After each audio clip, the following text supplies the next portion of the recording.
Monster. அப்படின்னா உங்க hero தோத்துட்டானா? அடுத்து என்ன பண்ண போற உங்க ஹீரோ? காயப்பட்ட சிங்கத்தோட மூச்சு பிரச்சனையோட பயங்கரமா இருக்கும்.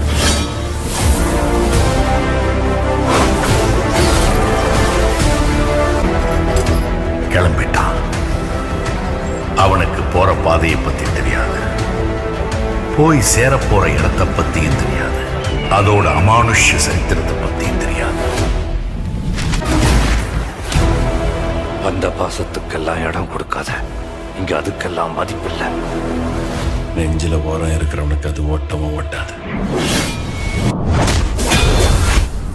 யுத்தத்துல யாரு முதல்ல அடிக்கிறாங்கிறது கணக்கில்ல, முதல்ல யாரு கீழே விழறாங்கிறது தான் கணக்கு.